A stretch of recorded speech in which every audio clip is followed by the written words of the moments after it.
بسم اللہ الرحمن الرحیم۔ یہ درد بھرا واقعہ سننے کے بعد آپ کی آنکھوں میں آنسو آ جانے ہیں۔ ایک بار کا واقعہ ہے کہ بی بی فاطمہ گھر کے تمام کام کر کے چکی پیس رہی تھی اور رو رہی تھی۔ حضرت علی گھر میں تشریف لائے کہ دیکھتے ہیں کہ گھر کے سارے کام ہو چکے ہیں اور فاطمہ چکی پیس رہی ہیں اور ساتھ میں رو رہی ہیں۔ حضرت علی بی بی فاطمہ سے پوچھنے لگے، اے فاطمہ، تو کیوں رو رہی ہے اور یہ پانی کس لیے گرم ہو رہا ہے اور اتنا سارا آٹا ایک ساتھ کیوں پیس رہی ہو؟ بی بی فاطمہ رو کر فرمانے لگی، اے میرے پیارے شوہر، آج میں نے ایک خواب دیکھا ہے کہ میرے ابو جان کسی چیز کو تلاش کر رہے ہیں۔ میں نے ان سے پوچھا، اے ابا حضور، آپ کس کو تلاش کر رہے ہیں؟ تو میرے پیارے ابا جان نے، سرکار دو عالم نے فرمایا، اے فاطمہ بیٹی، میں تجھے تلاش کر رہا ہوں۔ بی بی فاطمہ رو کر فرمانے لگی کہ آج کا دن میرا اس دنیا میں آخری دن ہے، آج میں نے اللہ کو پیارے ہو جانا ہے۔ حضرت علی یہ بات سن کر بہت ہی زیادہ رونے لگے اور فرمانے لگے، اے فاطمہ، ابھی تک تو پیارے نبی سرکار دو عالم کے بچھڑنے کا غم ہمارے سینے میں ہی ہے اور تو اپنے بچھڑنے کی بات کر رہی ہے، میں تیری اس جدائی کو کیسے برداشت کروں گا؟ تو بی بی فاطمہ فرمانے لگی، جس طرح آپ نے میرے ابا حضور کی جدائی کا غم برداشت کیا ہے، اسی طرح سے میری جدائی کا غم بھی برداشت کر لیجئے گا۔ حضرت علی پوچھنے لگے کہ یہ پانی کیوں گرم کر رہی ہو اور یہ آٹا اتنا کیوں پیس رہی ہو؟ آج کے دن بھی تم یہ کام کر رہی ہو، تم نے بہت کام کر لیے ہیں۔ بی بی فاطمہ رو کر فرمانے لگی، اے میرے پیارے شوہر، میں نے آپ کے بھی تو حق ادا کرنے ہیں، اپنے بچوں کے بھی تو حق ادا کرنے ہیں۔ میں پانی اس لیے گرم کر رہی ہوں کیونکہ اپنے دونوں بچوں کو اپنے ہاتھوں سے نہلا سکوں۔ میں آٹا اس لیے پیس رہی ہوں تاکہ میرے بچے اور آپ اس آٹے کی روٹیاں بنا کر کھا سکیں۔ میں کپڑے دھو چکی ہوں آپ لوگوں کے، تاکہ آپ لوگوں کو دھلے ہوئے کپڑے مل جائیں اور آپ پہن سکیں۔ میرے بعد میرے بچوں کو کون آٹا گوندھ کر پیس کر کھلائے گا؟ یہ کہہ کر بی بی فاطمہ بہت ہی زیادہ رونے لگی اور ساتھ میں حضرت علی بھی رونے لگے۔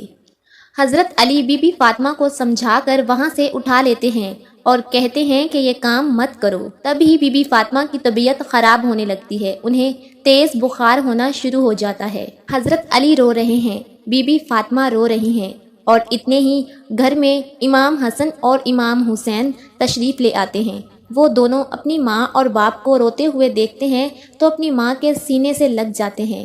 ذرا سوچئے وہ کیسا عالم ہوگا، وہ کیسا منظر ہوگا جس ماں کو پتہ چل جائے کہ آج میں نے اس دنیا سے رخصت ہو جانا ہے اور میرے بچوں کا کیا بنے گا، میرے بچوں کو کون کھانا کھلائے گا، میرے بچوں کو کون روز سلائے گا۔ اس ماں کے دل پہ، اس باپ کے دل پہ کیا گزرتی ہوگی۔ حضرت علی بہت ہی زیادہ رونے لگے اور بی بی فاطمہ بھی بہت رونے لگی اور اپنے باپ اور ماں کو دیکھ کر امام حسن اور امام حسین بھی رونے لگے اور پوچھنے لگے، اے بابا جان، آپ کیوں رو رہے ہیں؟ حضرت علی خاموش رہے، پھر بی بی فاطمہ سے پوچھنے لگے، اے امی حضور، آپ کیوں رو رہی ہیں؟ تو بی بی فاطمہ نے فرمایا کہ تم دونوں اپنے نانا جان کی قبر پہ چلے جاؤ۔ حدیث شریف میں آتا ہے کہ امام حسن اور امام حسین پیارے نبی سرکار دو عالم کی قبر پہ چلے جاتے ہیں، وہاں پر جا کر بیٹھ جاتے ہیں۔ تبھی اندر سے آواز آتی ہے، اے میرے پیارے بچوں، تم لوگ واپس اپنی ماں کے پاس چلے جاؤ، میرے پاس تو تم لوگ آتے ہی رہو گے، لیکن آج اپنی ماں کو جی بھر کے دیکھ لو، آج کے بعد تمہیں تمہاری ماں کہیں نظر نہیں آئے گی۔ جب یہ بات حسن اور حسین کے کانوں میں پڑتی ہے تو وہ دوڑتے ہوئے گھر چلے جاتے ہیں اور اپنی ماں کے سینے کے ساتھ لگ کے خوب روتے ہیں۔ حضرت علی بھی رو رہے ہیں اور بی بی فاطمہ بھی رو رہی ہیں، امام حسن بھی رو رہے ہیں اور امام حسین بھی رو رہے ہیں۔ اتنے میں ہی بی بی فاطمہ کی طبیعت اور بھی زیادہ خراب ہونے لگتی ہے۔ وہ حضرت علی کو اپنے پاس بٹھا کر ان سے 3 باتیں کہتی ہے۔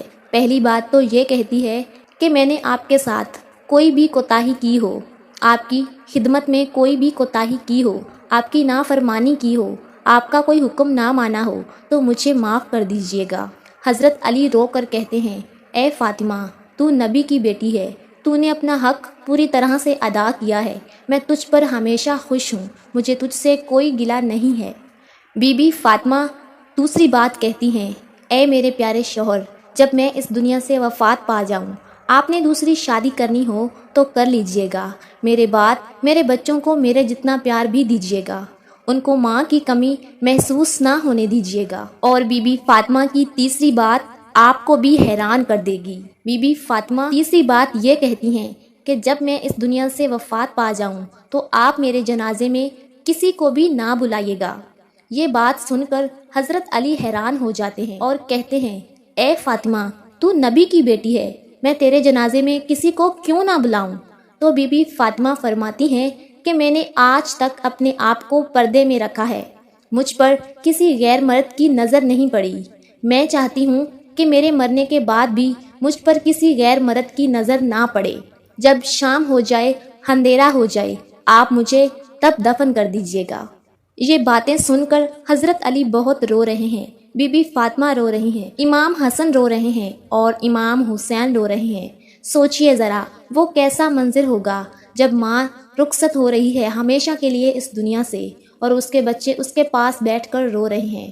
یہ الفاظ کہہ کر بی بی فاطمہ ایک بات اور کہتی ہے کہ میں نے آج روزہ رکھا تھا، میرے ابو جان نے میرے خواب میں آ کر مجھے یہ کہا ہے اے فاطمہ، تو سحری کر علی کے دسترخوان میں اور افطاری کرنا میرے ساتھ، اپنے پیارے ابو جان کے ساتھ۔ یہ باتیں کہہ کر بی بی فاطمہ اللہ کو پیاری ہو جاتی ہیں۔ بی بی فاطمہ کو کفن پہنایا جاتا ہے، ان کا جنازہ اٹھایا جاتا ہے۔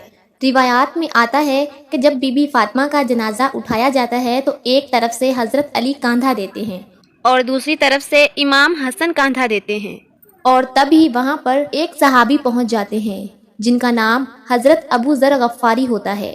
تب ہی حضرت علی ان سے فرماتے ہیں کہ آج نبی کی لاڈلی بیٹی کا انتقال ہو گیا ہے، ایک طرف سے تم کاندھا دے دو۔ اس طرح یہ جنازہ اٹھایا جاتا ہے۔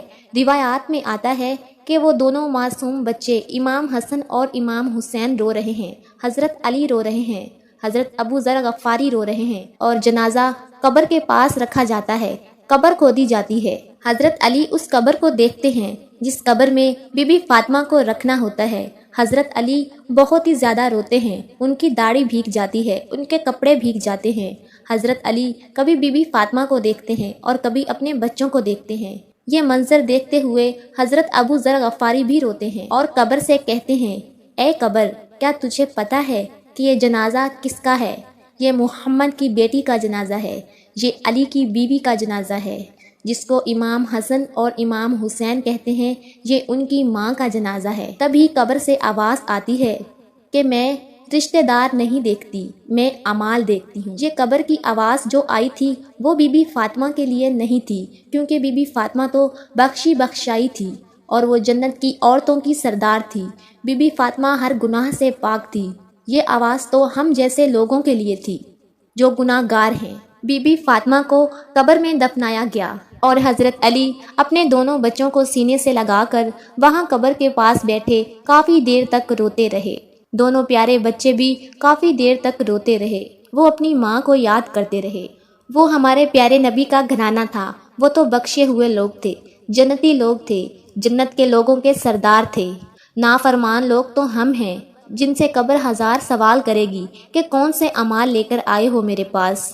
اللہ تبارک و تعالی ہم سب کو نیک اعمال کرنے کی توفیق عطا کرے۔